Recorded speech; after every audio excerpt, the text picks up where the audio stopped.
Kita berdoa. Bapa di sorga, dalam nama Tuhan Yesus Kristus, sekali lagi kami datang kepadamu. Kami mau bersekutu dengan firman-Mu. Ungkapkan rahasia-rahasia firman-Mu, biar itu menjadi kekuatan, awasan dalam kehidupan kami, penuntun, sehingga kami boleh berjalan dalam rencana kehendak-Mu, mengerti akan tujuan-tujuan-Mu, mengerti akan bumi ini ke depan seperti apa. Tuhan, tolonglah kami. Terima kasih Tuhan, terangi bagian firman-Mu, Roh Kudus, terangi pikiran hati kami. Tutup bungkus kami oleh kuasa darah-Mu Yesus. Gerakan pasukan malaikat bala tentara sorgawi-Mu berlaksa-laksa berkemah sekeliling kami lebih daripada kekuatan musuh. Semua kekhawatiran kami serahkan kepadamu. Roh Kudus, kami percaya Engkau menolong, menuntun kami, membimbing kami melewati semuanya dengan penuh kemenangan bersama Engkau. Terima kasih Tuhan, dalam nama Tuhan Yesus Kristus kami berdoa. Haleluya, amin.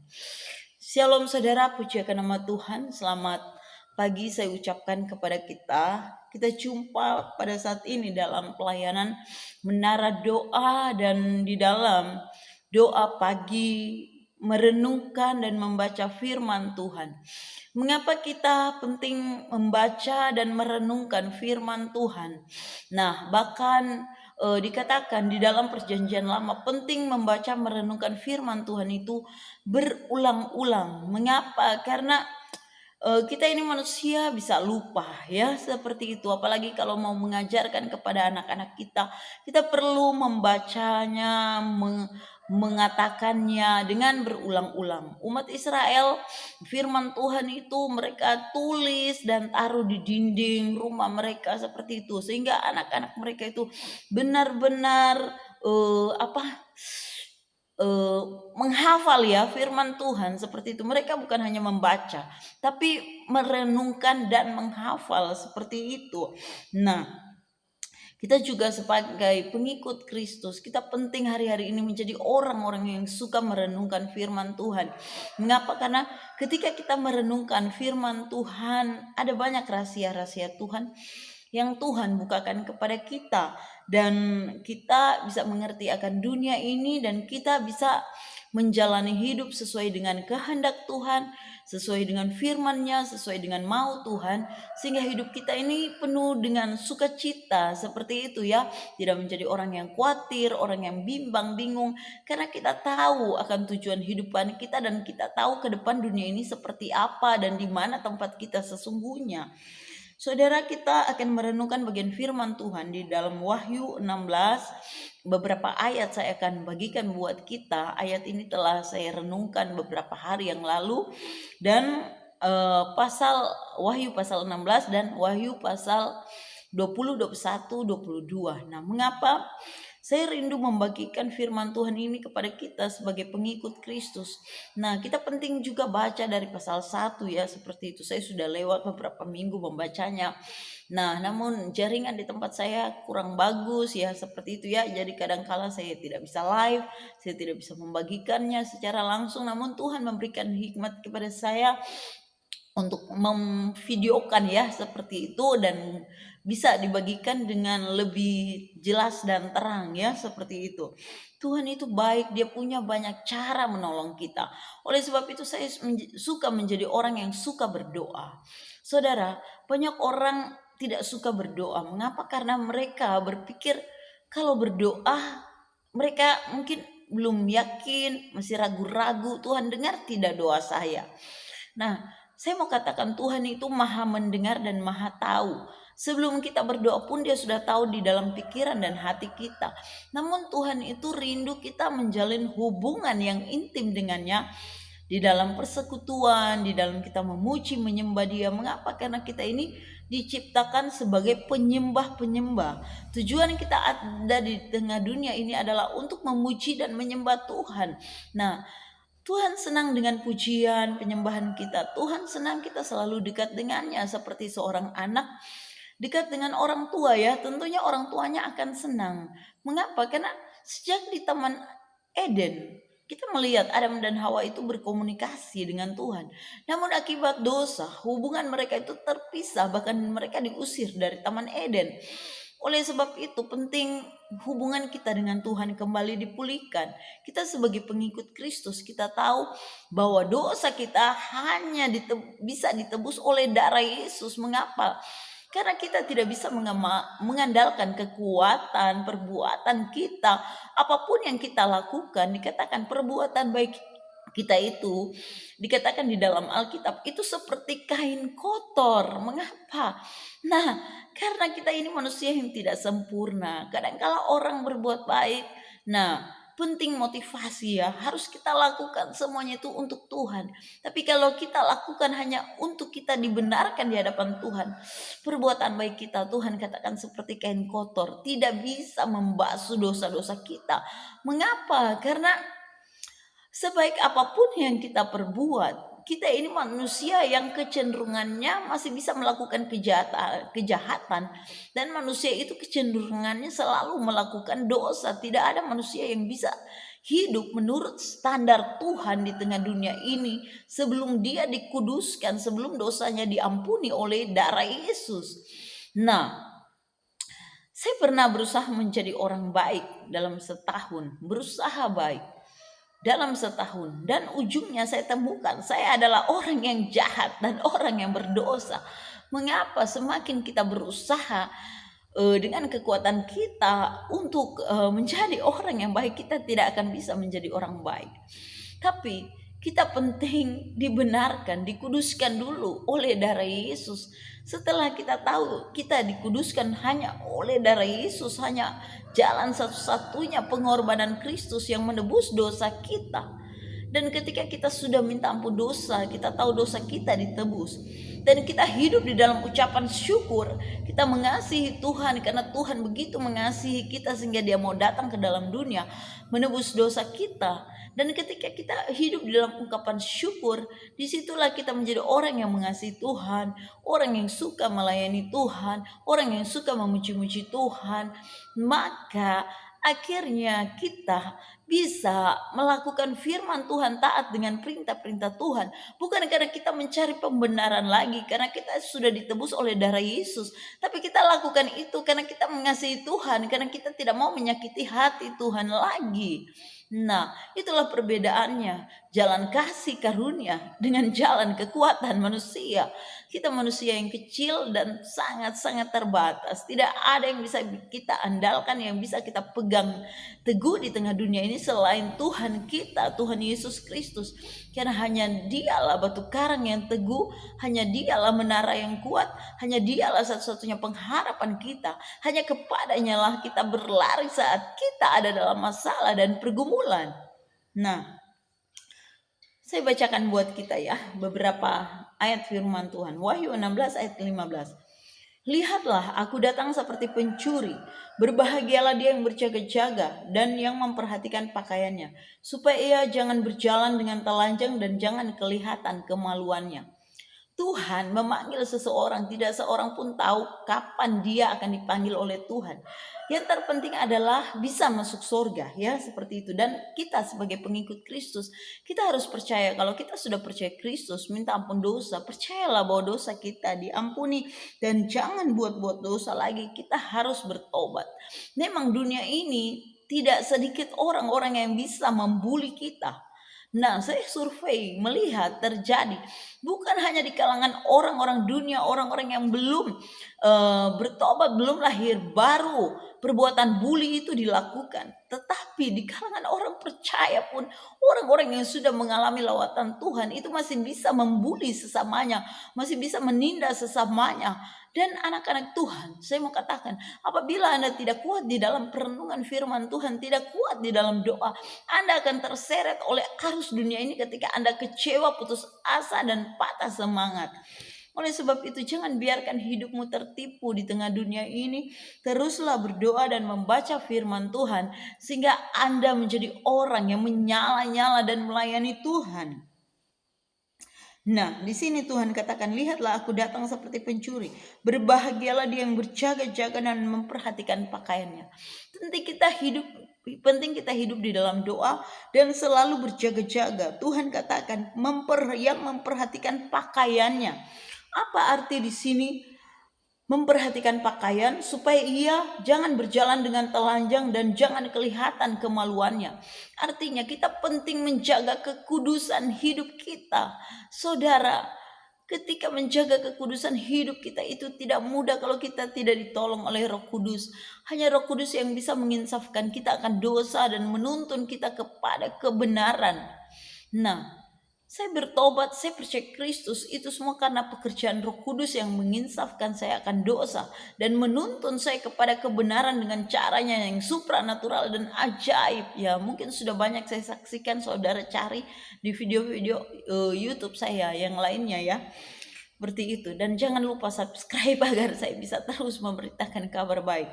Nah, saudara, jadi penting hidup ini berjalan dalam pimpinan dan tuntunan Roh Kudus. Karena Roh Kudus itu memberi arahan kepada kita mana boleh, mana tidak boleh, dan Dia selalu mengajar, menuntun kita kepada kebenaran, menuntun kita untuk lebih mengenal lagi akan pribadi Tuhan Yesus Kristus. Roh Kudus dan Tuhan Yesus Kristus adalah Allah pribadi yang satu.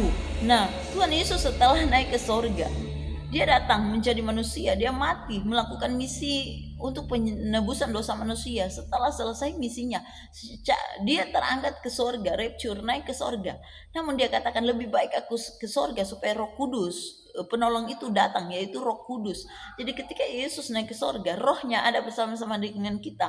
Roh Kudus itu ada bersama-sama dengan kita. Roh Kudus adalah Roh Kristus. Allah itu adalah Roh, Dia hadir oleh Rohnya. Dan saat ini adalah zaman Roh Kudus. Oleh sebab itu penting kita anak-anak Tuhan minta baptisan Roh Kudus dan minta hidup kita tiap hari dipenuhi oleh Roh Kudus. Mengapa? Hanya orang-orang yang dipenuhi Roh Kudus yang bisa terus berjalan dalam tuntunan dan kehendak Tuhan. Dikatakan secupak gelai, gandum sedinar. Bagaimana? Secupak gandum sedinar kalau tidak salah, tapi jangan rusak minyak dan anggur. Nah, nanti saudara cari dengan jelas ayat itu.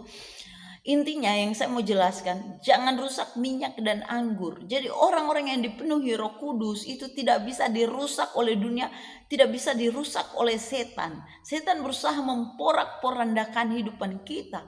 Tapi saya mau katakan, Roh Kudus terus menuntun kita kepada kebenaran firman Tuhan, kepada terus pembaharuan hidup itu dikerjakan oleh Roh Kudus dari hari ke hari. Kita semakin disempurnakan. Kita belum ada sempurna ya di dalam karakter. Kita terus dibentuk dari hari ke hari, terus ditempah. Oleh sebab itu sebagai anak-anak Tuhan, apabila Anda tidak kuat di dalam proses, tidak bergantung penuh kepada Roh Kudus, kita akan terseret oleh dunia ini. Nah, lihat di sini dikatakan yang memperhatikan pakaiannya supaya ia jangan berjalan dengan telanjang dan jangan kelihatan kemaluannya.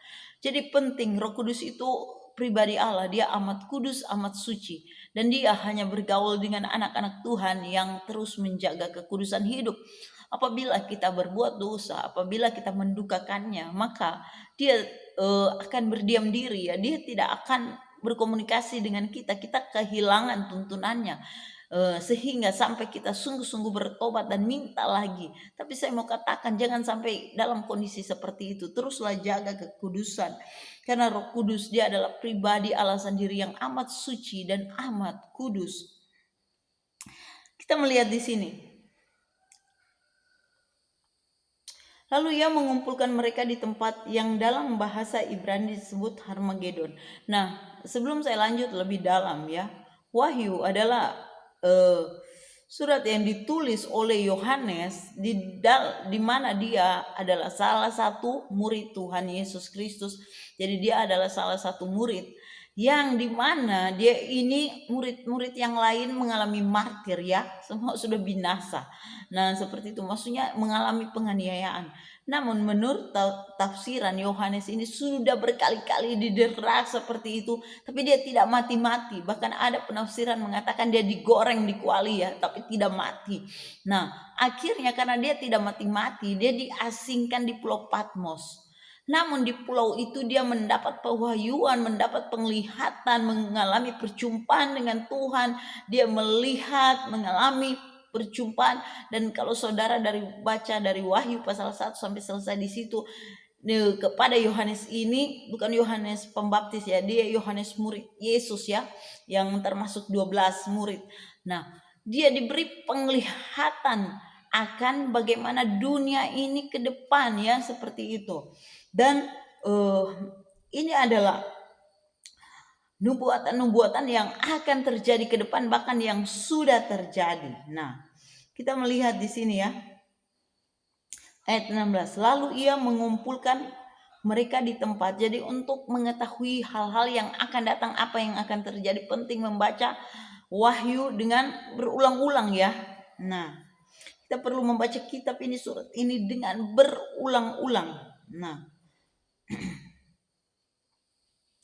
seorang hamba Tuhan, dia menyampaikan di dalam sebuah kelas doa kepada kami. Dia pendoa, gembala sidang, penginjil dari Korea ya Selatan.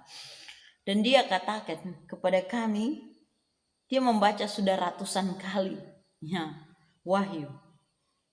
Dan dia membagikan kepada kita apa yang dia temukan, rahasia-rahasia firman Tuhan di dalam Wahyu.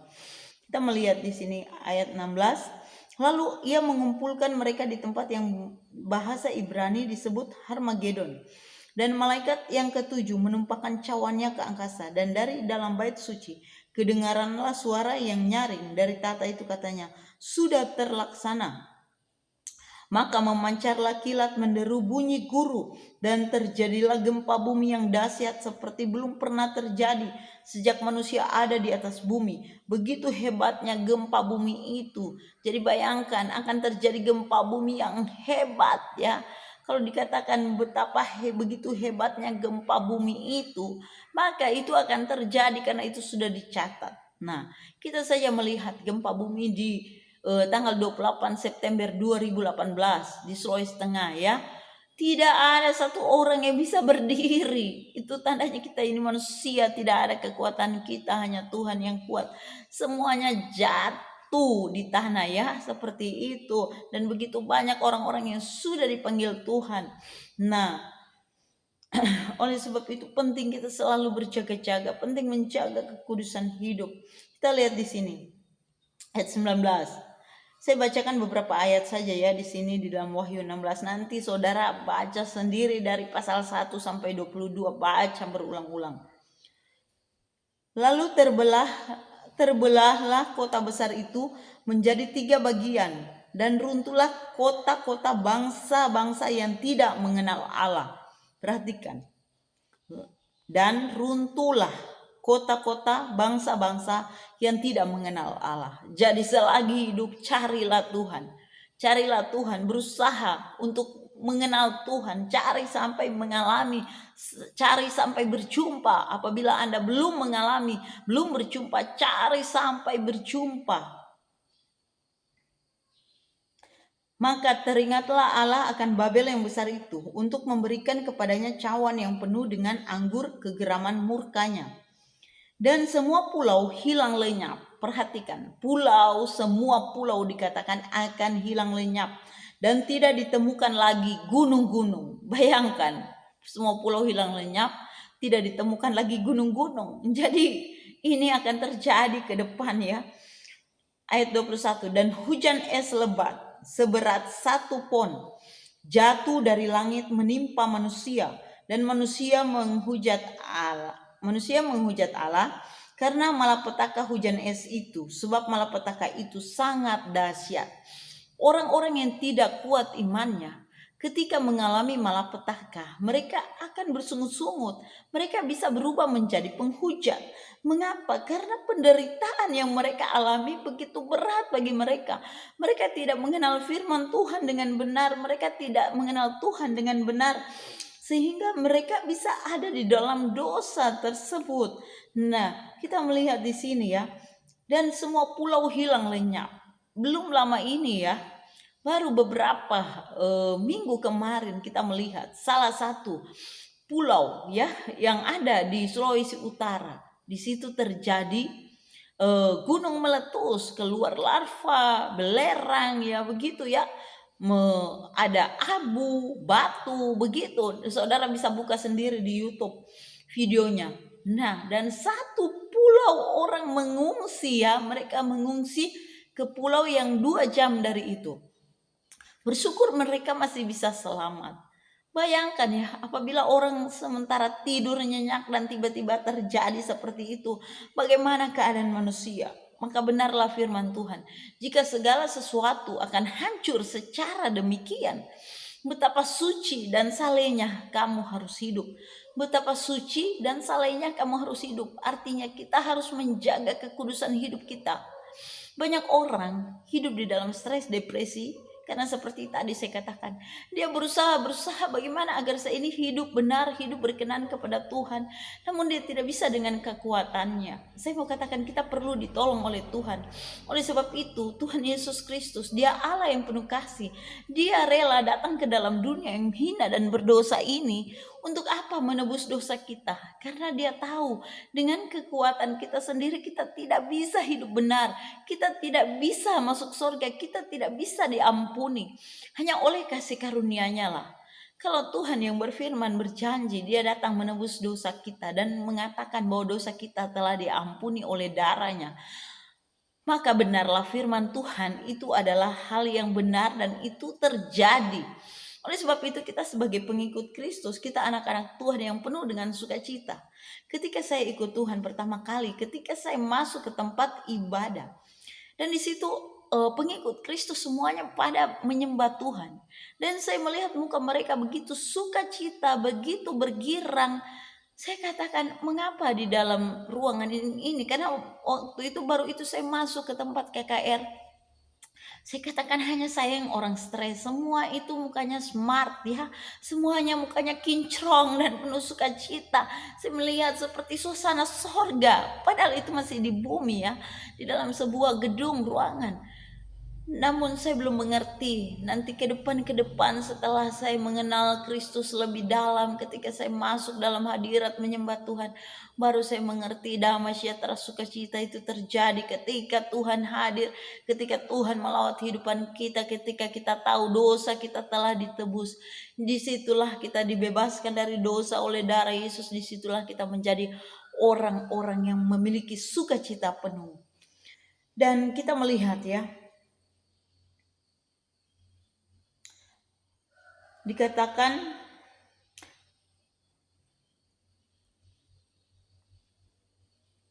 dan semua pulau hilang lenyap dan tidak ditemukan lagi gunung-gunung. Bayangkan, gunung-gunung pun satu saat nanti ke depan tidak akan ditemukan. Jadi tidak ditahu lagi di mana gunung ini, di mana gunung ini. Nah, seperti itu. Dan hujan seberat 1 pon jatuh dari langit menimpa manusia. Nah, saudara, memang peristiwa ini belum terjadi semuanya secara sekaligus ya seperti itu. Namun ketika gempa 28 September 2018, kami ini adalah saksi mata yang melihat kejadian. Nah, jalan dari Palu menuju Kulawi itu waktu itu baru selesai diaspal dengan bagus. Jadi orang semuanya pada enak lewat. Namun ketika gempa terjadi, gunung-gunung itu ada berapa gunung-gunung yang dilewati ya, belokan-belokan SS seperti itu. Gunung-gunung itu semua runtuh ke bawah, dan jalan aspal yang bagus itu semuanya hilang. Tidak ada, jatuh, longsor. Nah, jadi jalan yang tadinya licin dan rapi, semuanya itu tertimbun gunung. Dan orang tidak bisa lewat, semua turun ke jurang. Bayangkan dari ketinggian berapa itu turun ke bawah, jalan di pinggir sungai sampai tembus ke kota ya, seperti itu. Nah, tembus ke jalan yang akan masuk ke dalam kota seperti itu. Perjalanan yang mungkin dilewati 2 jam, bisa jadi 5 jam. Bayangkan itu, karena turun naik gunung melewati lembah-lembah, bayangkan seperti itu. Untuk melewati akses jalan yang sangat-sangat pada saat itu rusak, sehingga pemulihan jalan itu terjadi nanti beberapa bulan ya, seperti itu. Di situ kita melihat bahwa benarlah firman Tuhan, gunung-gunung akan runtuh. Itu baru yang kecil-kecilnya ya. Tapi kami sudah melihat itu gunung-gunung runtuh seperti itu. Jadi kemarin gunung meletus itu terjadi, itu kita melihat bahwa firman Tuhan itu digenapi terjadi ya, walaupun belum semua, tapi itu sudah tanda-tanda menuju ke sana. Dan kita melihat di sini, dan hujan es besar seberat 1 pon jatuh dari langit menimpa manusia. Hujan es besar, bayangkan, bukan hujan es kecil, dikatakan hujan es besar. Beberapa minggu kemarin di daerah sini, di daerah pegunungan, ketika saya berada di pegunungan Kulawi, saya melihat di situ satu saat tiba-tiba terjadi hujan yang belum pernah saya lihat besarnya ya. Jadi biasa hujan kan turun, titik-titiknya itu kecil, tapi ini hujan turun dengan titik-titiknya mungkin ya kayak jempol, lebih dari jempol saya, kurang lebih seperti itu, turun dengan kencang dan tetesannya itu besar dari langit. Saya bilang, aduh, kalau hujan keras seperti ini sampai beberapa jam mungkin bisa terjadi longsor dan banjir seperti itu. Nah, saya takut, tapi saya tahu Tuhan ada dan melihat, Tuhan tahu anak-anaknya. Nah, namun kita selalu harus terus berjaga-jaga. Saya mau katakan itulah titik-titik awal dunia ini ya, mulai terjadi hal-hal yang jauh daripada logika kita. Tapi saya mau katakan semua itu sudah dicatat di dalam firman Tuhan. Oleh sebab itu penting membaca Wahyu berulang-ulang agar tahu ke depan zaman ini seperti apa, dan sehingga kita jangan tertipu ketika kita hidup di tengah dunia ini. Dikatakan di sini, dan manusia menghujat Allah karena malapetaka hujan es itu, sebab malapetaka itu sangat dahsyat. Bayangkan kalau dikatakan malapetaka itu sangat dahsyat, tentunya dahsyat. Jadi kita ini harus berjaga-jaga, harus hidup selalu menjaga kekudusan. Memang kita ini tidak bisa kuat kalau bukan Tuhan yang menolong kita. Oleh sebab itu teruslah berdoa dan merenungkan firman Tuhan. Mengapa di dalam perenungan firman Tuhan saya biasa posting di Facebook, baca merenungkan firman Tuhan pasal 1 sampai pasal 5, lalu 6, 10, lanjut seterusnya 11 sampai 15, lanjut seterusnya. Karena memang saya merenungkan firman Tuhan seperti itu. Saya membaca 5 pasal dan saya bersyukur ada di sebuah organisasi yang mewajibkan kita, pelayan-pelayan Injil, pendeta, hamba-hamba Tuhan, penginjil, untuk merenungkan firman Tuhan selalu sampai beberapa pasal. Mengapa? Bahkan jemaat pun disuruh. Mengapa? Karena ya awalnya mendengar kayak berat ya, tapi orang-orang yang sudah menjadi gaya hidup dan sudah menikmati berkat-berkat di dalam perenungan firman Tuhan, itu adalah menjadi kesukaan kami. Dan waktu disuruh ya, ketika kami melihat perintah ini seperti kalau orang yang tidak terbiasa berat ya seperti itu. Tapi kalau orang yang sudah menjalaninya itu menjadi gaya hidup dan kesukaan. Bukan mau membanggakan. Karena saya sendiri bagi pengalaman. Ketika saya membaca Alkitab sampai 5 pasal di pagi hari, di situ saya sudah bisa menemukan jawaban atas masalah saya kemarin seperti itu, dan bisa mengerti ke depan apa yang harus diperbuat dalam pergumulan saya. Itu rahasia-rahasia yang saya temukan. Oleh sebab itu saya membagikan hal ini. Mengapa? Karena jangan sampai ya kita kadangkala, saya juga punya pengalaman seperti itu. Tapi saya percaya kalau hamba-hamba Tuhan yang sudah senior ya pasti sudah di level tinggi ya seperti itu. Nah, saya membagikan pengalaman saya, maksudnya saya ketika saya masih muda. Saya ya kasih mula-mula saya membaca dari Kejadian sampai Wahyu mungkin sampai 3 kali seperti itu, karena kasih mula-mula ya. Berdoa berjam-jam, membaca Alkitab berjam-jam. Saya mau katakan hari ini kita perlu kembali kepada kasih yang mula-mula, kepada cinta kita yang mula-mula kepada Tuhan Yesus Kristus. Mengapa? Kalau tidak kita ini akan dimuntahkan. Nah, jangan sampai kita dimuntahkan ya, seperti itu. Jangan sampai Tuhan tidak berkenan kepada kita, tapi biarlah kita memohon belas kasih Tuhan tiap-tiap hari, menjadi orang-orang yang suka dan dekat dengan Tuhan. Mengapa? Hanya dekat dengannya, hanya dalam perlindungannya kita aman ya, seperti itu. Dan kita mengerjakan pekerjaan-pekerjaan yang Tuhan mau untuk kita kerjakan, lakukan, agar rohani kita ini kuat dan sukacita kita ini penuh di dalam Tuhan. Mengapa? Yesus katakan, makananku adalah melakukan kehendak Bapa dan menyelesaikan pekerjaannya. Jadi ada makanan jasmani, ada makanan rohani. Saya bersyukur ya, saya ada di dalam sebuah pelayanan. Walaupun di awal-awal ada situasi yang saya tidak mengerti, seperti saya mau menjerit. Saya bilang, mengapa begini? Tapi saya renungkan kembali, kalau saya mau lihat ke belakang, ternyata Tuhan sedang melatih otot-otot rohani saya agar bagaimana kuat di dalam Tuhan, agar bagaimana berpengharapan penuh, berpegang penuh hanya kepada Tuhan, dan bagaimana fokus kepada Tuhan sehingga mengerti akan tujuan-tujuannya, panggilannya, sehingga yang saya kerjakan di tengah dunia ini benar-benar apa yang Dia perintahkan. Nah, mengapa ada banyak orang mengerjakan begitu banyak hal, padahal mungkin bukan itu yang Tuhan suruh kepadanya. Jadilah diri kita, jadilah sesuai dengan tujuan Tuhan, jadilah sesuai dengan rencana Tuhan dalam hidupanmu, maka Anda akan memiliki sukacita penuh. Saya pernah pegang uang banyak. Saya pernah seperti itu tadi yang saya saksikan sebelumnya. Saya pernah 1 tahun berusaha menjadi orang baik. Yang saya temukan ujungnya saya stres, pegang uang banyak namun stres dan depresi. Lalu saya katakan, Tuhan, kenapa begini? Ada apa? Sebenarnya apa yang harus saya lakukan? Dan Tuhan bukakan tujuan-tujuannya. Tuhan memberitahu dengan jelas akan panggilan dalam kehidupan saya untuk bersaksi bagi nama Yesus, untuk memberitakan Injil, memberitakan kabar baik. Mengapa? Karena begitu banyak orang yang belum diselamatkan, dan bagaimana Tuhan sudah mengasihi saya, menyelamatkan saya ketika saya masih berdosa.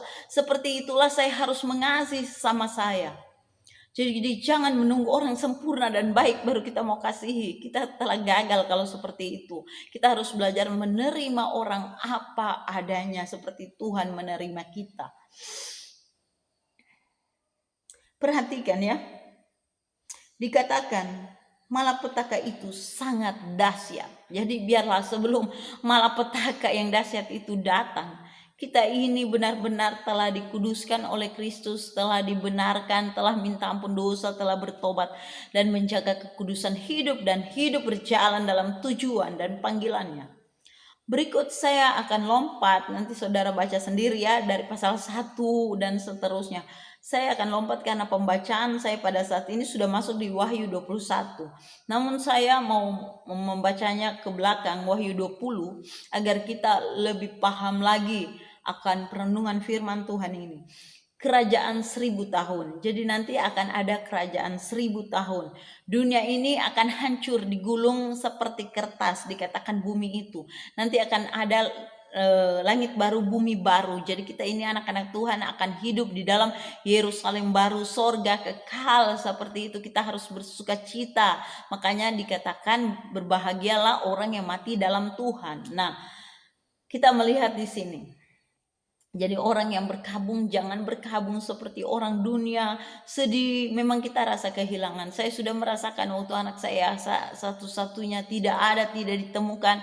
Nah, saya tidak tahu apakah Tuhan sudah rapture, angkat ke surga. Karena saya pernah mendoakan seperti itu. Kalau Tuhan panggil, angkat rapture saja seperti Elia, supaya tidak mengalami malapetaka dan kesusahan seperti itu.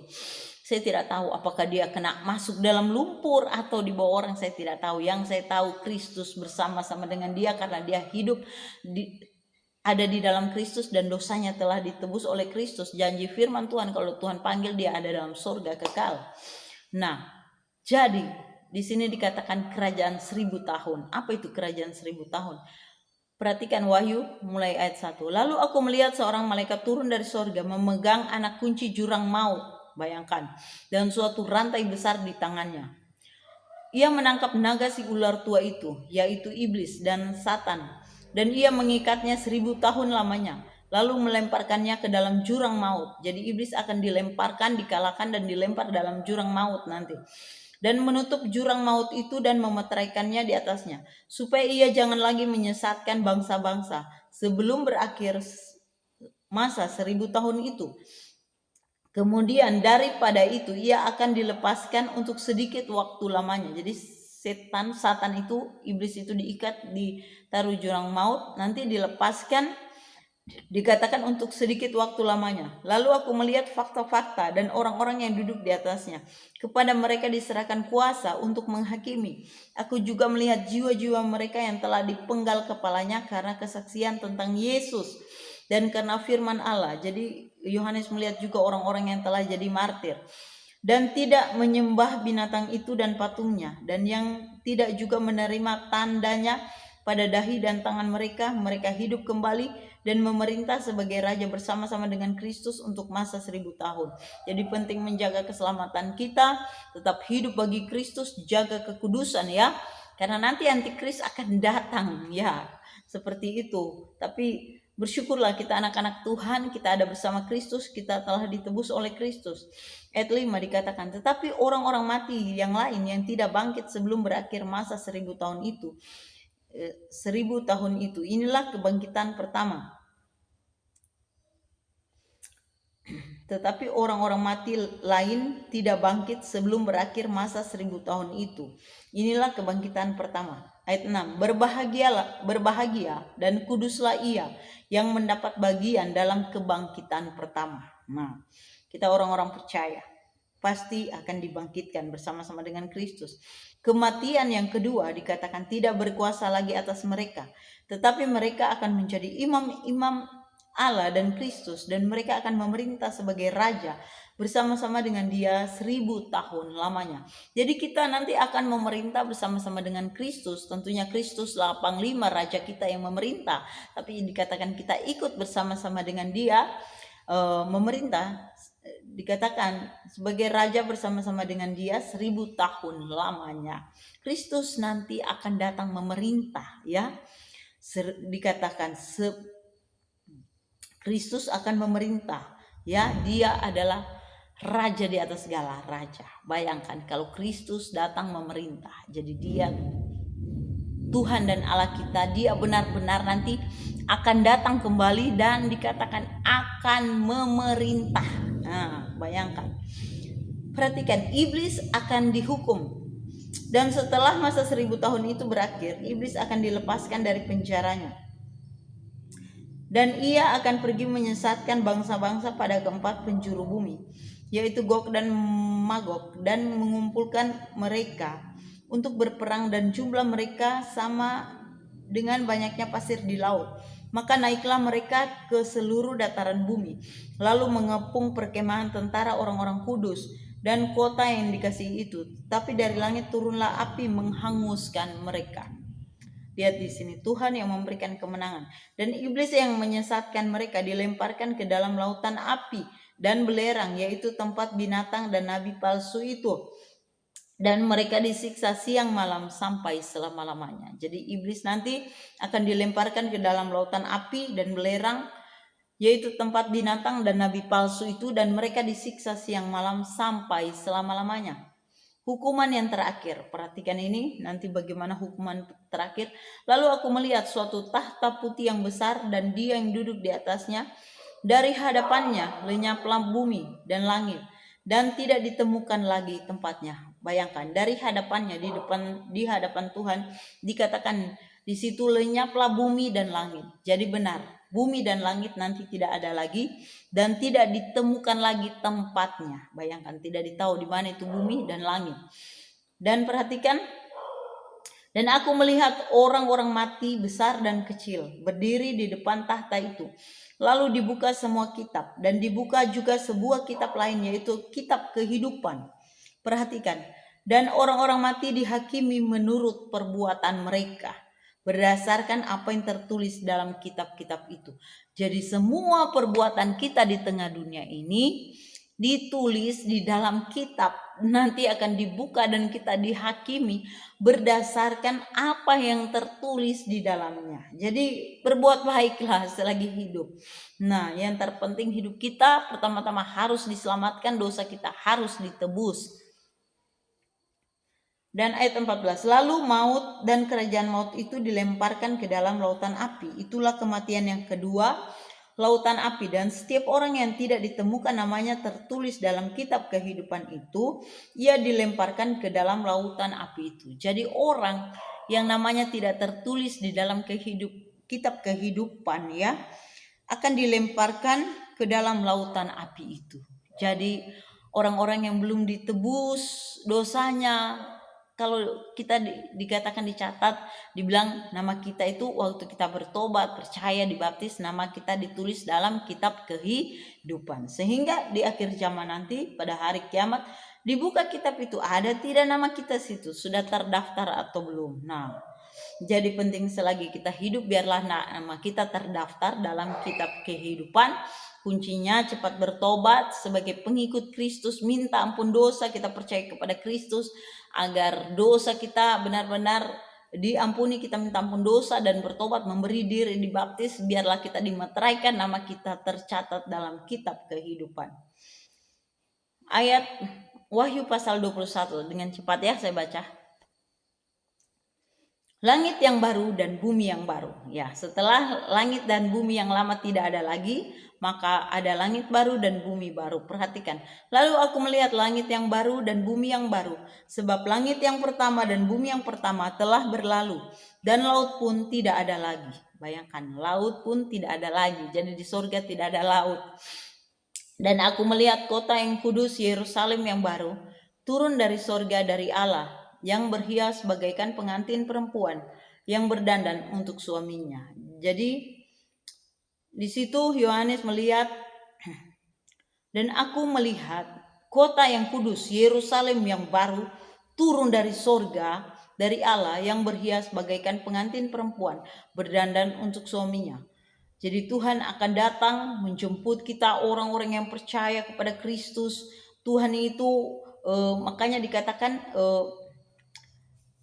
turun dari surga dari Allah yang berhias bagaikan pengantin perempuan berdandan untuk suaminya. Nah, kita ini adalah mempelai Kristus. Nanti satu saat Kristus, Raja kita, Tuhan kita, Dia akan datang menjemput kita, dan kita akan melihat Dia di awan-awan. Kalau kita masih hidup, kita akan melihat Dia datang di awan-awan menjemput kita, dan Dia datang dengan kerajaannya. Dan kita melihat di sini. Lalu aku mendengar suara yang nyaring dari tahta itu berkata, lihatlah, kemah Allah ada di tengah-tengah manusia, dan Ia akan diam bersama-sama dengan mereka. Mereka akan menjadi umatnya, dan Ia akan menjadi Allah mereka. Jadi kita ini disitulah nyata bahwa kita ini adalah umat Tuhan, dan Dialah Allah kita, Yesus Kristus. Ayat 4, dan Ia akan menghapus segala air mata dari mata mereka. Jadi semua kesedihan akan berlalu, tidak akan ada lagi. Di surga hanya ada sukacita. Dan maut tidak akan ada lagi. Tidak akan ada lagi kematian, karena orang benar, orang yang telah ditebus dosanya, yang hidup sungguh-sungguh dalam pertobatan, kita hidup kekal di surga. Dan maut tidak akan ada lagi, tidak akan ada lagi perkabungan atau ratap tangis atau duka cita, sebab segala sesuatu yang lama itu telah berlalu. Jadi semua kesedihan hilang, yang ada di surga itu hanya damai sejahtera, sukacita, dan kita hidup menyembah Tuhan Yesus Kristus di sana. Dia Tuhan Allah kita, Dia Raja kita, dikatakan Dia terang surga, ya, seperti itu. Lalu ayat 5, Ia yang duduk di atas tahta itu berkata, lihatlah, aku menjadikan segala sesuatu baru. Dan firman-Nya, tuliskanlah, karena segala perkataan ini adalah tepat dan benar. Jadi dikatakan Ia yang duduk di atas tahta itu berkata, lihatlah, aku menjadikan segala sesuatu baru. Dan firman-Nya, tuliskanlah, karena segala perkataan ini adalah tepat dan benar. Firman-Nya lagi kepadaku, semuanya telah terjadi. Aku, Yesus, adalah Alfa dan Omega, yang awal dan yang akhir. Orang yang haus akan kuberi minum dengan cuma-cuma dari mata air kehidupan. Ayat 7, barang siapa menang, ia akan memperoleh semuanya ini, dan aku akan menjadi Allahnya, dan ia akan menjadi anakku. Tetapi orang-orang penakut, orang-orang yang tidak percaya, orang-orang keji, orang-orang pembunuh, orang-orang sundal, tukang-tukang sihir, penyembah-penyembah berhala, dan semua pendusta, mereka akan mendapat bagian mereka di dalam lautan yang menyala-nyala oleh api dan belerang. Inilah kematian yang kedua. Perhatikan orang-orang penakut, ya, orang-orang yang tidak percaya kepada Tuhan. Orang-orang yang tidak percaya dikatakan orang-orang keji, yang kejam ya, orang-orang pembunuh, orang-orang sundal, tukang-tukang sihir, penyembah-penyembah berhala dan semua pendusta. Mereka akan mendapat bagian di dalam lautan yang menyala-nyala oleh api belerang. Inilah kematian yang kedua. Jadi mereka akan hidup di dalam neraka. Jadi selagi hidup, saya katakan, orang-orang penakut, orang-orang yang tidak percaya, orang-orang keji, orang-orang pembunuh, orang-orang sundal, tukang-tukang sihir, segera bertobat sekarang, minta ampun dosa, karena agar hidupmu diselamatkan oleh Tuhan. Nah, perhatikan, Yerusalem yang baru dikatakan ayat 9.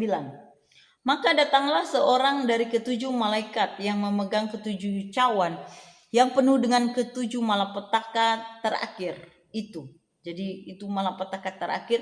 Lalu ia berkata kepadaku, katanya, marilah ke sini, aku akan menunjukkan kepadamu pengantin perempuan mempelai anak domba. Lalu di dalam roh ia membawa aku ke atas sebuah gunung yang besar lagi tinggi, dan ia menunjukkan kepadaku kota yang kudus itu, Yerusalem yang turun dari surga dari Allah. Jadi Yohanes di sini dibawa ya, diberi penglihatan semua ini.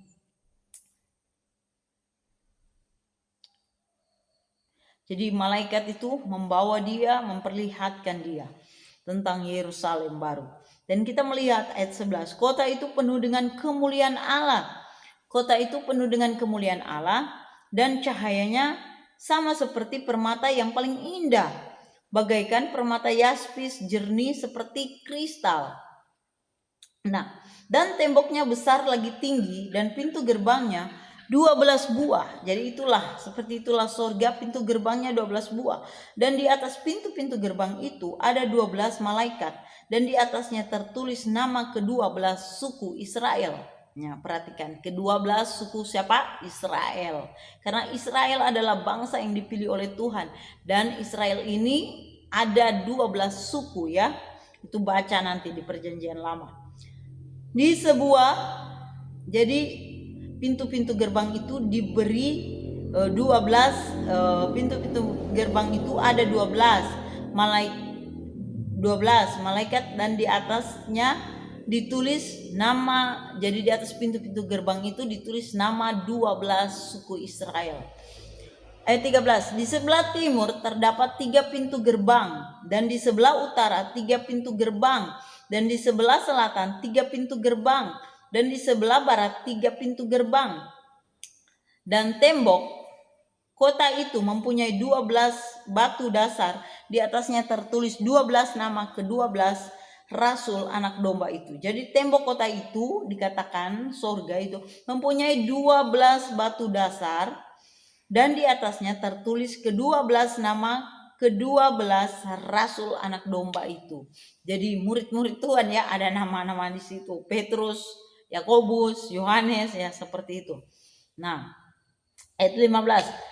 Dan ia yang berkata-kata dengan aku mempunyai suatu tongkat pengukur dari emas untuk mengukur kota itu serta pintu-pintu gerbangnya dan temboknya. Kota itu bentuknya 4 persegi panjang sama dengan lebarnya, dan ia mengukur kota itu dengan tongkat itu 12.000 stadia panjangnya dan lebarnya dan tingginya sama. Lalu ia mengukur temboknya 144 hasta menurut ukuran manusia, yang adalah juga ukuran malaikat. Ayat 18, tembok itu terbuat dari permata yaspis, dan kota itu sendiri dari emas tulen bagaikan kaca murni, dan dasar tembok kota itu dihiasi dengan segala jenis permata. Dasar yang pertama batu yaspis, dasar yang kedua batu nilam, dasar yang ketiga batu mira, dasar yang keempat batu zamrud, dasar yang kelima batu unam, dasar yang keenam batu sardis, dasar yang ketujuh batu ratna cempaka, dasar yang kedelapan batu beril, yang ke-9 batu krisolit, yang ke-10 batu krisopras, yang ke-11 batu lazuardi, dan yang ke-12 batu kecubung. Ayat 21, dan ke-12 pintu gerbang itu adalah 12 mutiara, dan ke-12 pintu gerbang itu adalah 12 mutiara. Setiap pintu gerbang terdiri dari 1 mutiara, dan jalan-jalan kota itu dari emas murni bagaikan kaca bening. Perhatikan, di surga itu pintu gerbangnya ada 12 mutiara. Jadi kalau mutiara kita di dunia ini kecil. Dikatakan jalan-jalan kota itu dari emas bagaikan kaca bening. Jalannya saja dari emas. Jadi emas kita seperti ini. Tidak ada apa-apanya di sorga. Karena di sorga jalannya saja emas. Nah, jadi orang-orang kaya, belajarlah, gunakan kekayaanmu hanya bagi kerajaan sorga. Kita sebagai pengikut Kristus sudah diajarkan oleh Tuhan, jangan kumpul harta di bumi, tapi kumpul di sorga ya. Mengapa? Karena harta kita ini di bumi sebenarnya tidak ada apa-apanya. Kalau Tuhan memberkati kita itu karena supaya kita diperlengkapi untuk bisa memberitakan kabar baik, untuk bisa melayani, kita diperlengkapi ya, karena untuk bermisi, menginjil itu semuanya perlu uang ya, seperti itu. Perhatikan ayat 22, dan aku tidak melihat bait suci di dalamnya, sebab Allah Tuhan yang Maha Kuasa adalah bait sucinya, demikian juga anak domba itu. Jadi di dalam sorga tidak ada bait suci, sebab dikatakan Allah Tuhan yang Maha Kuasa adalah bait sucinya. Berikut dikatakan siapa dia? Demikian juga anak domba itu. Yesus dikatakan anak domba Allah yang tidak bercacat. Dia Tuhan Allah kita, jadi dia ada di sorga. Nah, dialah bait suci ya, seperti itu. Nah, dia pernah ya berkata di dalam Matius, kalau tidak salah baca, dicari di kitab Injil, dia katakan, rombak bait Allah ini, dalam 3 hari aku akan membangunnya kembali. Murid-murid pada saat itu berpikir bait Allah yang megah itu yang akan dirombak dan dibangun 3 hari. Lalu mereka bilang, nenek moyang kami telah membangun dengan susah payah, engkau mau merombak dan membangun dalam 3 hari, bagaimana mungkin? Padahal Kristus sedang menubuatkan tentang kematiannya, bahwa dia akan mati dan nanti bangkit pada hari yang ketiga, dia hidup lagi.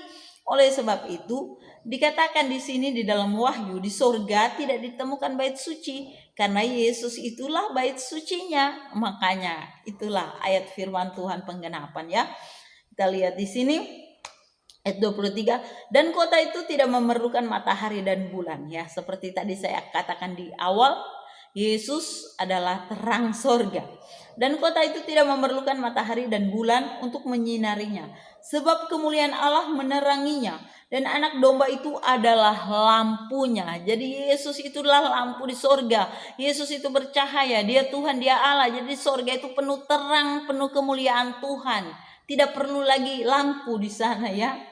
Dikatakan tidak ada matahari, tidak ada bulan yang untuk menerangi, tapi Yesus itu dia Tuhan Allah kita, dialah terang di sana. Makanya di dalam Injil Yohanes pun dikatakan, Yesus bilang, akulah terang dunia.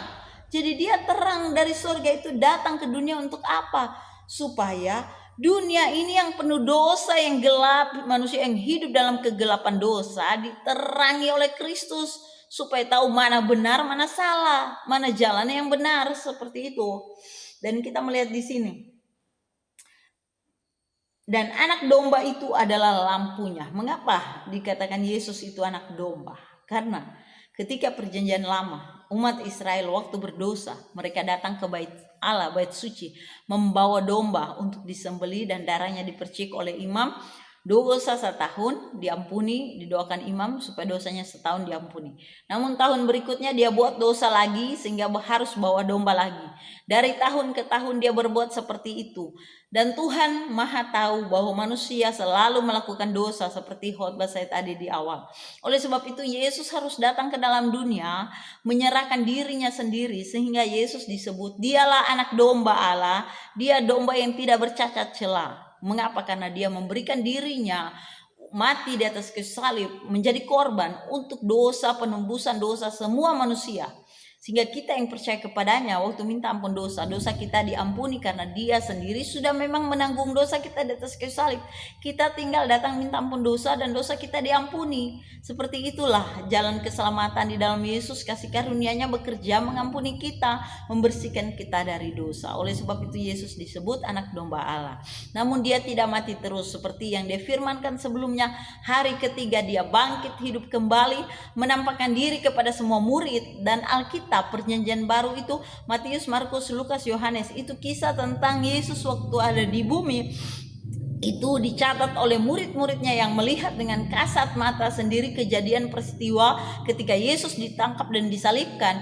Mereka melihat dengan mata sendiri juga ketika Yesus hidup kembali setelah 3 hari. Yesus bangkit dan hidup kembali dan datang menjumpai mereka, menunjukkan bekas paku pada tangannya, bekas cucuk pada lambungnya, membuktikan bahwa dia hidup dan dia telah mengalahkan maut. Dan misi penyelamatan manusia, penebusan dosa itu telah selesai dikerjakannya di atas kayu salib. Jadi rugi sekali kalau kita tidak sungguh-sungguh percaya akan karya pengorbanannya. Kita bersyukur kita sebagai pengikut Kristus, kita telah mengenal jalan ini, dan biarlah kita terus percaya, iman kita terus dibangun, dikuatkan di dalam Dia.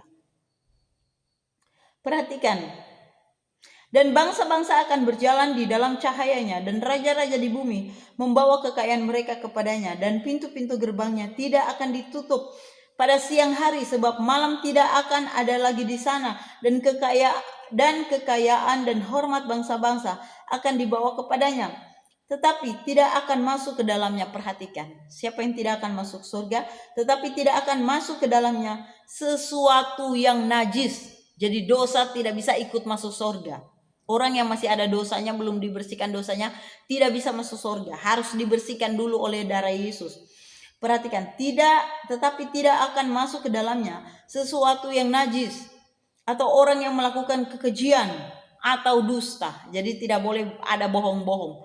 Bohong kecil mau bohong besar, atau bohong menyenangkan orang, atau bohong taktik apapun, tidak boleh ada dusta. Tetapi hanya mereka yang namanya tertulis di dalam kitab kehidupan anak domba itu. Jadi hanya orang yang namanya tertulis di dalam kitab kehidupan anak domba, kitab kehidupan yang dipegang, yang dicatat oleh Tuhan Yesus Kristus. Di sini dikatakan kitab kehidupan anak domba. Yang namanya tertulis di dalam kitab itu yang boleh masuk surga. Artinya namanya sudah dicatat, dia sudah bertobat, dia sudah minta ampun dosa kepada Tuhan Yesus Kristus. Tanggal sekian-sekian dia memberi diri dibaptis, minta ampun dosa. Dia sungguh-sungguh minta ampun dosa dan bertobat, mengakui dosanya. Hanya mereka itu yang namanya dicatat dalam kitab kehidupan anak domba, yaitu orang-orang yang ditebus dosanya oleh darah Yesus.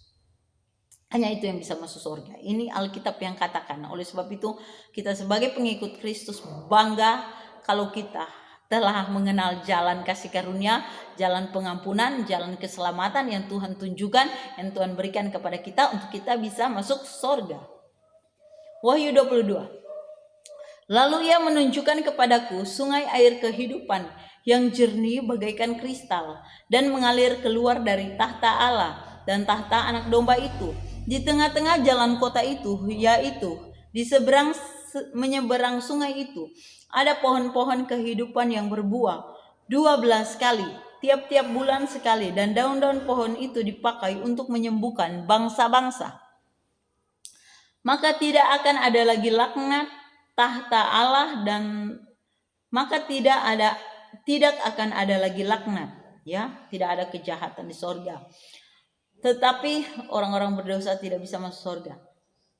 Dikatakan tahta Allah dan tahta anak domba akan ada di dalamnya, akan ada di dalam sorga, dan hamba-hambanya akan beribadah kepadanya. Jadi hamba-hambanya, kita orang percaya akan beribadah, menyembah Tuhan Yesus Kristus satu saat kelak nanti di sorga. Karena itulah di sorga hanya ada penyembahan orang-orang yang percaya kepada Kristus.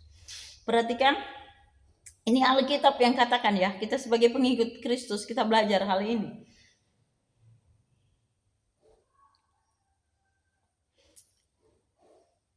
Dan hamba-hambanya akan beribadah kepadanya, dan mereka akan melihat wajahnya, dan namanya akan tertulis di dahi mereka. Nah, perhatikan, dan malam tidak akan ada lagi di sana, dan mereka tidak memerlukan cahaya lampu dan cahaya matahari, sebab Tuhan Allah akan menerangi mereka, dan mereka akan memerintah sebagai raja sampai selama-lamanya. Nah, lanjut, kedatangan Tuhan Yesus Kristus. Ini berbicara tentang kedatangan Tuhan. Lalu ia berkata kepadaku, perkataan-perkataan ini tepat dan benar, dan Tuhan Allah yang memberi roh kepada para nabi telah mengutus malaikatnya untuk menunjukkan kepada hamba-hambanya apa yang harus segera terjadi. Jadi apa yang akan terjadi ke depan, ini semua sudah dicatat di dalam Alkitab. Sesungguhnya aku datang segera.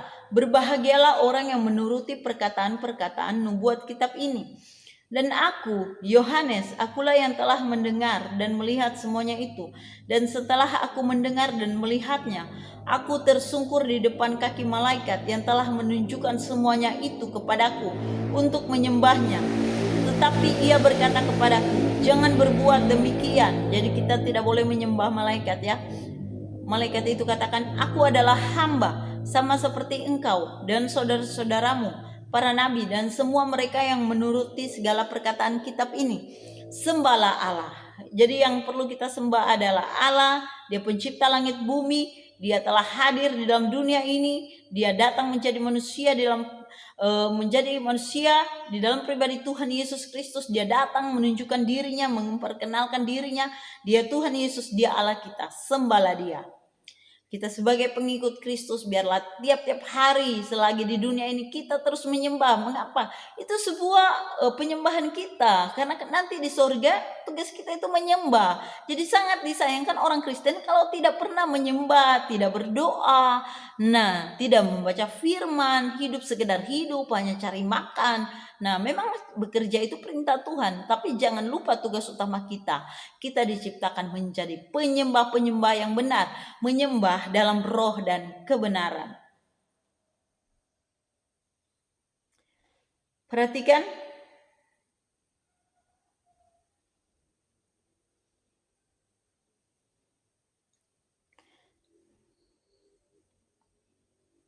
Jadi malaikat itu katakan sembahlah Allah. Lalu ia berkata kepadaku, jangan memeteraikan perkataan-perkataan nubuat dari kitab ini. Jangan dimeteraikan, dia bilang, sebab waktunya sudah dekat. Jadi jangan ditutupi tentang wahyu. Wahyu ini harus dikumandangkan, harus selalu diberitakan seperti itu ya. Oleh sebab itu seorang hamba Tuhan ketika dia datang memberikan pelajaran kelas doa kepada kami, yang kami bahas adalah surat kitab Wahyu ini dibahas ya. Detail dibahas seperti itu. Aduh, ngeri sekali kami saja hamba Tuhan. Kami kalau mencermin di dalam kitab Wahyu ini, saya mau katakan apalagi ketika membaca surat kepada jemaat-jemaat ya, ada di Sardis, di mana beberapa jemaat di Wahyu bagian awal ya, seperti itu. Aduh, sangat-sangat kami ketika mencermin, aduh jangan sampai hidup kami tidak masuk ya seperti itu. Mengapa kalau mencermin, aduh melihat semuanya kita akan bertobat sungguh-sungguh.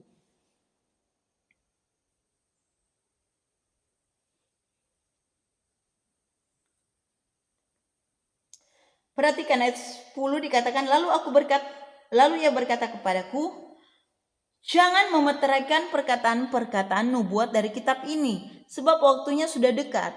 Barang siapa yang berbuat jahat, biarlah ia terus berbuat jahat. Jadi orang jahat itu kalau tidak bertobat akan menjadi semakin jahat. Barang siapa yang cemar, biarlah ia terus cemar. Dan barang siapa yang benar, biarlah ia terus berbuat kebenaran. Barang siapa yang kudus, biarlah ia terus menguduskan dirinya. Jadi penting kita yang telah dikuduskan, telah diampuni dosa, terus hidup di dalam kekudusan, terus menjaga kekudusan hidup ya, dikatakan di sini, biarlah ia terus menguduskan dirinya, artinya menjaga kekudusan hidup. Sesungguhnya aku datang segera dan aku membawa upahku untuk membalas kepada setiap orang menurut perbuatannya. Jadi Tuhan nanti datang waktu kita dijemput, dibawa ke sorga, kita diberi upah ya sesuai dengan apa yang kita lakukan di tengah dunia ini. Aku adalah Alfa dan Omega, yang pertama dan yang terkemudian, yang awal dan yang akhir. Berbahagialah mereka yang membasuh jubahnya, ya, membersihkan jubahnya ya. Mereka akan memperoleh hak atas pohon-pohon kehidupan.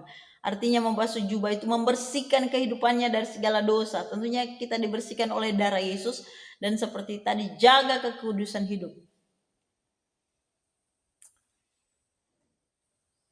Berbahagialah mereka yang membasuh jubahnya. Mereka akan memperoleh hak atas pohon-pohon kehidupan dan masuk melalui pintu-pintu gerbang ke dalam kota itu. Tetapi perhatikan, anjing-anjing, tukang-tukang sihir, orang-orang sundal, orang-orang pembunuh, penyembah-penyembah berhala, dan setiap orang yang mencintai dusta dan yang melakukannya, orang yang mencintai suka bohong, mencintai dusta, melakukannya, tinggal di luar. Aku Yesus telah mengutus malaikatku. Perhatikan, siapa yang mengutus malaikat itu kepada Yohanes? Dikatakan di sini, aku Yesus telah mengutus malaikatku untuk memberi kesaksian tentang semuanya ini kepadamu. Bagi jemaat-jemaat, aku adalah tunas dari keturunan Daud, bintang timur yang gilang gemilang. Roh dan pengantin perempuan. Jadi Yesus yang mengutus malaikat itu kepada Yohanes untuk diperlihatkan semuanya tentang sorga, tentang hal-hal yang akan terjadi ke depan, dan disuruh dia catat ya. Dan inilah yang dia tulis, yang sedang kita baca. Dikatakan, aku Yesus telah mengutus malaikatku untuk memberi kesaksian tentang semuanya ini kepadamu bagi jemaat-jemaat. Aku adalah tunas, yaitu keturunan Daud, bintang timur yang gilang gemilang. Roh dan pengantin perempuan itu berkata, marilah. Barang siapa yang mendengarnya, hendaklah ia berkata, marilah. Dan barang siapa yang haus, hendaklah ia datang. Dan barang siapa yang mau, hendaklah ia mengambil air kehidupan dengan cuma-cuma. Jadi dikatakan roh dan pengantin perempuan itu berkata, marilah. Dan barang siapa yang mendengarnya, hendaklah ia berkata, marilah. Dan barang siapa yang haus, hendaklah ia datang. Dan barang siapa yang mau, hendaklah ia mengambil air kehidupan dengan cuma-cuma. Kita masih ada di bumi. Yesus telah datang menebus dosa manusia. Karya penebusan itu telah selesai, dia katakan. Nah, ini peristiwa nanti akan terjadi di sorga. Tapi kita yang masih di bumi, kalau kita masih hidup di dalam pencarian, kita masih gelisah, kita masih merasa kering, hampa. Firman Tuhan katakan kalau kita haus, ada di dalam Injil Yohanes di sana dicatat ya, seperti itu. Barang siapa haus, Yesus bilang, datanglah, marilah, minumlah. Saudara, saya ini pun dulu orang berdosa. Saya hidup dalam pengembaraan itu kurang lebih 7 tahun, mencari tujuan hidup, mencari jati diri, hidup hampa, merasa kosong, gelisah, depresi, stres, seperti itu. Anak muda yang galau, hidup saya dulu seperti itu. Saya tidak tahu bagaimana mencari damai sejahtera, sukacita itu, bagaimana mendapatkan pengampunan dosa, keselamatan. Seperti itu, saya hanya tahu berseru-seru, tapi saya tidak tahu siapa Tuhan, seperti itu. Dan saya belum mengenal akan pribadinya. Namun suatu saat saya berjumpa dengan penginjil, saya didoakan, di situ saya dilawat Roh Kudus. Roh Kudus sadarkan semua dosa saya, dan saya mendengar suara audible ketika ada tawaran dosa di depan. Saya mendengar suara Tuhan mengatakan, jangan bertobatlah, jangan bertobatlah. Suara itu menyadarkan saya, dan akhirnya saya bertobat. Seperti itu ya, saya bertobat. Dengan kekuatan saya tidak bisa. Namun setelah saya mengerti pertobatan di dalam kekristenan itu seperti apa, dan saya mengikutinya, saya berusaha walaupun jatuh bangun, saya berusaha tiap hari, berusaha setiap minggu, bahkan di tengah-tengah minggu dalam kegiatan gereja saya selalu berjuang, berusaha ke gereja. Walaupun mungkin saya tidak punya uang, kadang-kala saya mencari uang dengan logika saya sendiri, tapi saya terus berusaha berjuang datang ke gereja. Dan selalu berusaha terus berdoa dan membaca firman Tuhan. Itulah pekerjaan Roh Kudus, menuntun kita selalu kepada jalan yang benar, kepada pengenalan kepada Kristus. Dan saya bersyukur Tuhan membukakan pintu-pintu kesempatan, bisa sekolah teologi, bisa belajar lagi firman Tuhan lebih dalam lagi. Tuhan itu penuh kasih, penuh cinta dalam membimbing kita, mengajar kita, penuh kesabaran dalam mendidik kita. Namun kadang-kala kita ini manusia yang tidak sadar, penuh dosa, kadang lari dari Tuhan, kadang jatuh, kadang tidak taat. Tapi Tuhan terus menuntun. Oleh sebab itu saya membagikan ini karena sangat penting terus berdoa dan membaca firman Tuhan agar kita terus dituntun kepada kebenarannya. Saya mau katakan kepada anak-anak muda yang di luar sana atau orang percaya yang tidak ke gereja lagi, mari ke gereja, jangan menjauh dari gereja. Mungkin Anda kecewa dengan pendeta atau sesama pengerja atau sesama jemaat, siapapun, saya mau katakan itu adalah kehidupan di tengah dunia. Jangan kita ditipu oleh setan. Tapi Tuhan mau kita mengejar, mencari perdamaian hidup damai dengan semua orang. Mengapa? Karena orang yang tidak mengampuni sesamanya tidak akan diampuni oleh Tuhan, dan setan tahu akan hal itu sehingga dia selalu membuat hatimu sakit, hatimu luka, sehingga rumah tanggamu itu selalu jenuh dan hubunganmu dengan sesama akan menjadi tidak baik. Tapi hiduplah di dalam damai dengan Tuhan, damai dengan sesama, hidup damai, minta ampun dosa, beribadah kepada Tuhan, maka engkau akan dipulihkan oleh Tuhan. Nah, jangan menghindari gereja, jangan menghindari persekutuan, dikatakan supaya jangan muncul akar pahit ya.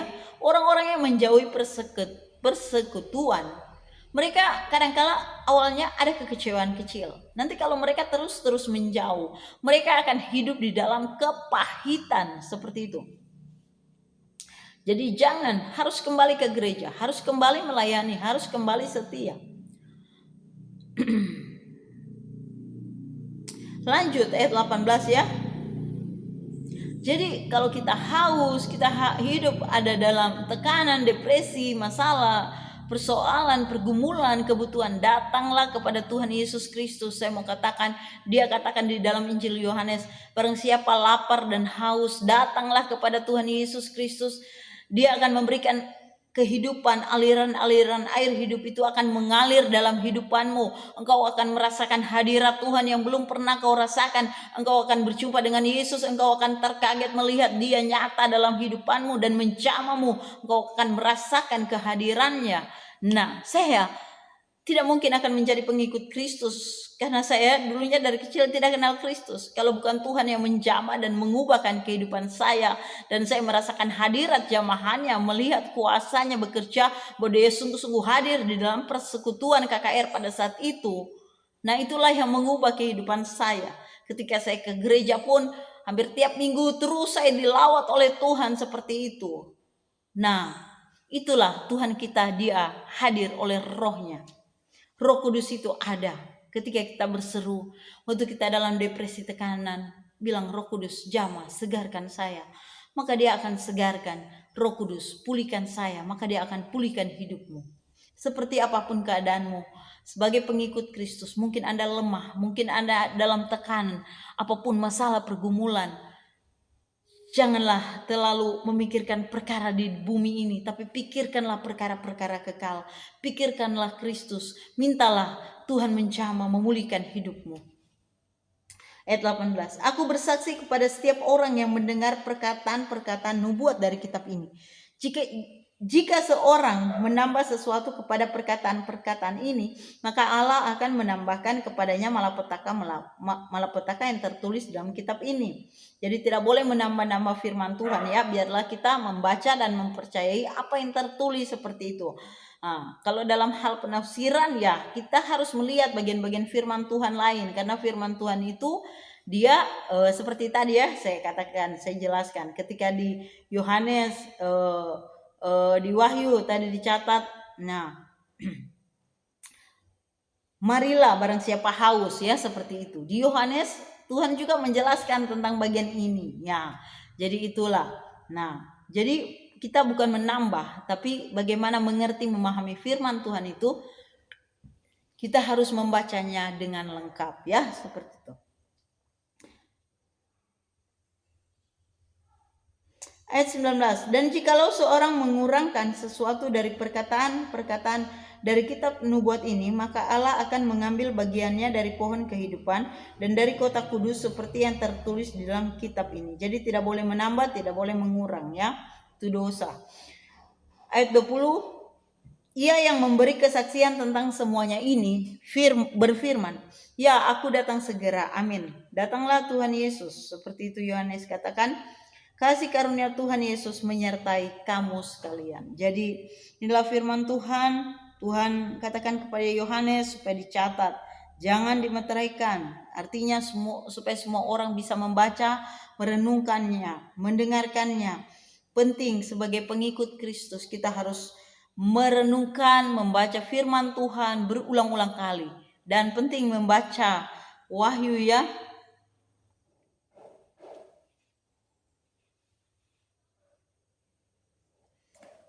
Wahyu penting. Mengapa?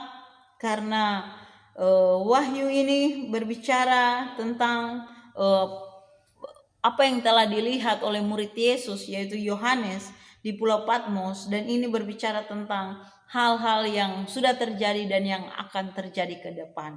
Kita anak-anak Tuhan, biarlah kita tidak menjadi anak-anak Tuhan yang bingung karena kita tahu firman Tuhan, karena kita tahu terlebih dulu apa hal-hal yang akan terjadi ke depan. Tapi yang Tuhan mau, yang terpenting dalam kehidupan kita adalah penting menjaga kekudusan hidup, penting menjaga keselamatan yang Tuhan sudah berikan dalam kehidupan kita, karena Tuhan Yesus sudah mati menebus dosa-dosa kita. Dia mau kita menjadi orang-orang yang tahu bersyukur, tahu menjaga keselamatan yang Dia berikan, kekudusan hidup yang Dia telah kerjakan. Jaga kekudusan hidup sampai Tuhan datang menjemput kita, agar kita dilayakkan masuk dalam surga yang kekal. Pujikan nama Tuhan. Oleh sebab itu, teruslah memuji dan menyembah Tuhan. Dimanapun Anda berada, kemanapun Anda mungkin diutus oleh Tuhan berjalan, saya mau katakan, jangan pernah berhenti menyembah, jangan pernah berhenti memuji. Apapun masalah pergumulanmu, karena kita diciptakan sebagai pemuji dan penyembah. Bahkan sampai di surga kekal, kita akan memuji, menyembah Tuhan Yesus Kristus. Haleluya.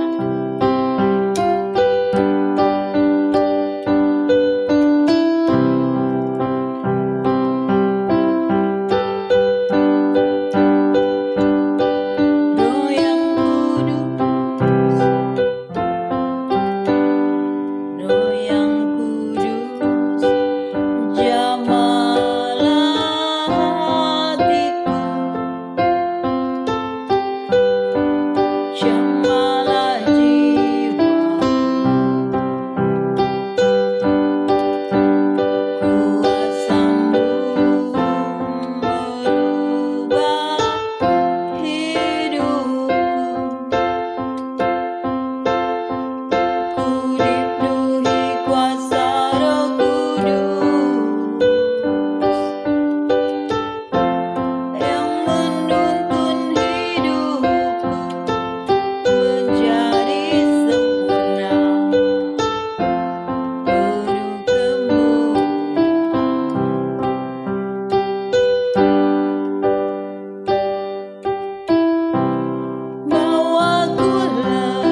Bapa di sorga, dalam nama Tuhan Yesus Kristus, kami bersyukur buat kebaikan kasih-Mu. Terima kasih buat firman-Mu Tuhan yang boleh mengajari kami, menuntun kami, sehingga kami boleh mengerti bagaimana hidup di tengah dunia ini, bagaimana menjalani kehidupan ke depan. Kami butuh Tuhan pertolongan-Mu, kasih karunia-Mu yang menjaga, melindungi kami, membungkus kami oleh kuasa darah-Mu Yesus. Roh Kudus terus tuntun pimpin kami di dalam jalan-jalan-Mu, sehingga kami boleh bertumbuh di dalam kasih karunia, bertumbuh di dalam pengenalan kepadamu, mengerti akan rencana kehendak-Mu, sehingga hidupan kami hidup di dalam Engkau dan bersuka cita berkirang karenamu, terus menjadi orang-orang yang suka memuji menyembah-Mu. Ini doa permohonan kami, Tuhan tuntun berkati kami, pimpin kami dalam setiap jalan-Mu, biar hidup kami menyenangkan menyukakan hati-Mu saja. Ini doa kami, bersyukur buat firman-Mu, dalam nama Tuhan Yesus Kristus kami berdoa. Haleluya, amin. Shalom saudara, sampai jumpa dalam waktu-waktu berikutnya. Tuhan Yesus Kristus memberkati. Shalom.